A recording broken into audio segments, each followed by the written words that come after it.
ఇంతవరకు ఫోన్ కవర్లు customization, Snickers customization, మనకు కావాల్సిన ఫోటోలు కస్టమైజేషన్ మాత్రమే చూసాము.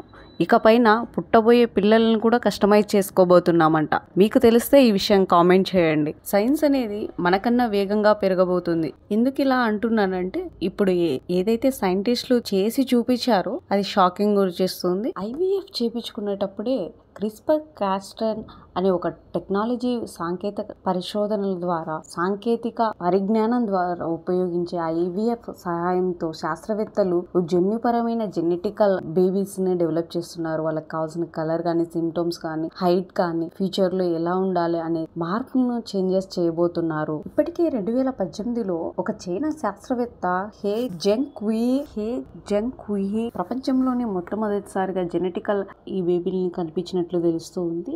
ఈ కవలలను సృష్టించారు లూలు మరియు నాన్న అని ఇద్దరిని బేబీస్ ని జనరేట్ చేయడం జరిగింది. అతడు వాటిని HIV నుంచి రక్షించడానికి చేసినట్టు తెలుస్తుంది. వాళ్ళ DNA HIV నుంచి వాళ్ళను కాపాడడానికి ఈ జెనెటికల్ చేంజెస్ చేసినట్లు తెలుస్తుంది. అతనికి జైలు శిక్ష కూడా విధించడం జరిగింది. మనం చూసినట్లయితే ఆ బేబీస్ చాలా హెల్దీగా ఉన్నప్పుడు కూడా ఒక హ్యుమానిటీ రైట్స్ ఏవైతే ఉంటాయో దాని వల్ల అతన్ని జైల్లో పెట్టడం జరిగింది. కీలకమైన నైతిక ప్రశ్నలు దీంట్లో లేవనెత్తడం జరుగుతూ ఉంది. మనకు తెలియదు ఫ్యూచర్ లో ఏం జరగబోతుంది. ఈ ఎంబ్రియోస్ ను మనం చేంజ్ చేసేస్తే, ఈ పిండాలలోని మార్పులు మనం చేంజ్ చేస్తే ఎటువంటి మార్పులు జరగబోతాయి అనేది మనకు తెలియదు. నేడు మంచి ఆరోగ్యం కోసం ఈ పిండాలను ఏవైతే ఉన్నాయో దానిలో HIV సంబంధించిన స్ట్రక్చర్స్ ను మార్చేయడం వల్ల, ఈ పిండాలలోని కొన్ని మార్పులు సంభవించడం వల్ల వాళ్ళ IQలో కానివ్వండి, మానవత భవిష్యత్తుకు ఇది ప్రశ్నగా మారబోతుంది. దీని మీద మీ ఒపీనియన్ ఏంటో కామెంట్ చేయండి. నిజంగా చెప్పాలంటే చాలా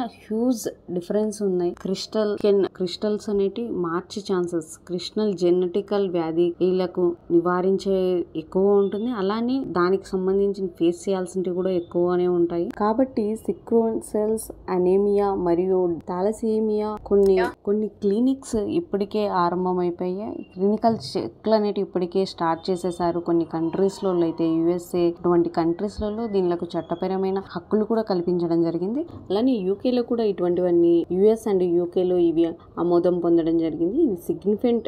పిండాల పైన క్లినికల్ ట్రయల్స్ ఏవైతే జరుగుతున్నాయో అవి భారత్ లో నిషేధము. ఇప్పటి వరకు సాంకేతికంగా సచ్ ఇంట్రెస్టింగ్ టాపిక్స్ కోసం నా ఛానల్ ఫాలో కండి, లైక్ చేయండి, షేర్ చేయండి, సబ్స్క్రైబ్ చేయండి. ధన్యవాదాలు.